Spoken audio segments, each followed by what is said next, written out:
Hello students, good morning. Class 8 में हम लोग पढ़ रहे हैं एक्सपोनेंट पावर। एक्सपोनेंट पावर में आज करेंगे कुछ इंपॉर्टेंट क्वेश्चन। जितना प्रॉपर्टी बताए हैं उसके बेसिस पे, जिसे आपको फॉर्मूला बता चुके हैं कि अगर a का पावर m इंटू a का पावर n हो, उसका फॉर्मूला होता है a का पावर m प्लस n होता है। ये बता चुके हैं। जब बेस सेम हो और बीच मल्टीप्लाई हो तो पावर ऐड होता है, पहला सिखा चुके हैं आपको। दूसरा बोले हैं कि अगर a का पावर m हो और डिवाइड में a का पावर n हो तो फॉर्मूला होता है a का पावर m माइनस n होता है। ये भी सिखा चुके हैं आपको हम, ठीक है। नंबर थर्ड हम लोग क्या किए कि अगर हम लोग के पास a बाई बी का पावर m हो तो ये a का पावर m होगा और b का पावर m होगा, दोनों को लोग दे दिए हम, ठीक है। आपसे पूछेंगे m किसका, a का कि b का, तो बोले दोनों का, दोनों को दे दिए। नंबर 4 बहुत इंपॉर्टेंट, अगर किसी भी नंबर a बाई b कोई नंबर है, इसका पावर अगर 0 है तो ये हमेशा 1 होता है। ये भी सिखा चुके हैं हम, है ना।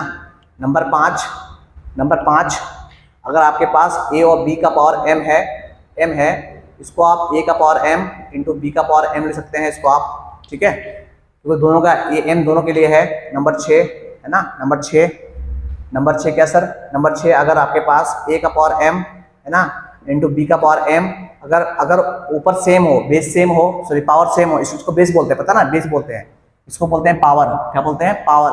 अगर पावर सेम हो और बेस अलग अलग हो तो आप बेस को मल्टीप्लाई कर सकते हैं, तो ab का पावर m, तो मतलब ये इसका ठीक उल्टा है। तो ये कुछ बेसिक है जो कि आपको पता होना चाहिए, ठीक है। तो और ये भी नंबर 5, नंबर 6, नंबर 7, जैसे a बाई बी का पावर अगर -1 है, इसका मतलब कि माइनस का मतलब हो गया कि b ऊपर है और a नीचे है। ये भी सिखा चुके हैं आपको हम। इसको लिखेंगे कितना, b बाई a का पावर कितना, 1। कुछ ये प्रॉपर्टी। चलिए इसी प्रॉपर्टी बेस पे हम लोग कुछ क्वेश्चन करते हैं आज और आगे बढ़ते हैं, ठीक है। हम लोग पार्ट 1 पार्ट 2 कर लिए हैं, ये पार्ट 3 हम लोग का है। वीडियो को पॉज करके इसको आप दोबारा ले सकते हैं रिवीजन के लिए इसको आप दोबारा ले सकते हैं। आपसे को फायदा होगा, बता रहे हैं। ये बड़ा बहुत ही इंपॉर्टेंट टॉपिक है आपका एक्सपोनेंट पावर, ये आपको हमेशा काम देगा, इसीलिए कह रहे हैं। चलिए एक क्वेश्चन करते हैं हम लोग, समझते हैं। क्वेश्चन है आपके पास, क्वेश्चन है फाइंड वैल्यू ऑफ x का वैल्यू निकालना है। फॉर विच क्या चीज, 5/3 का पावर -4 इंटू 5/3 का पावर -5 इक्वल टू 5/3 का पावर कितना, 3x। ध्यान दीजिए, देखिए आप समझिए ऐसे, आप देखिएगा कि सर ये -4 है, कितना है, -4 है।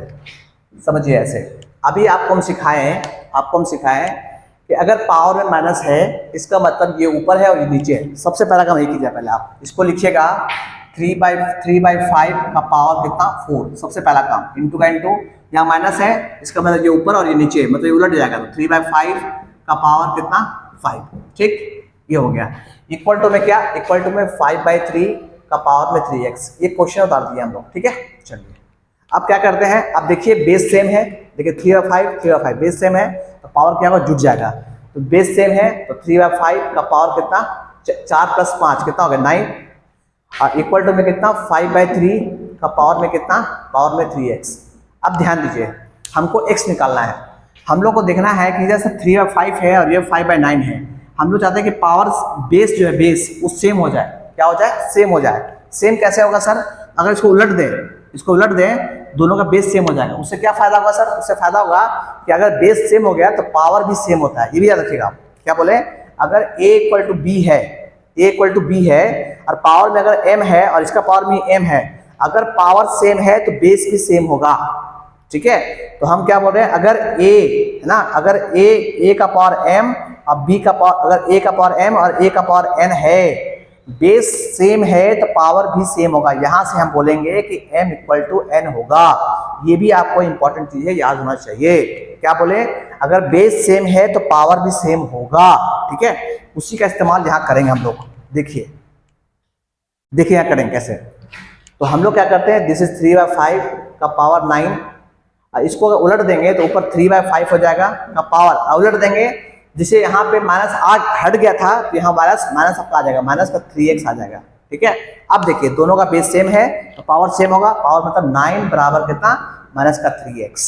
आया समझ में? हमको निकालना x है, इसका मतलब माइनस का 3x इक्वल टू कितना 9।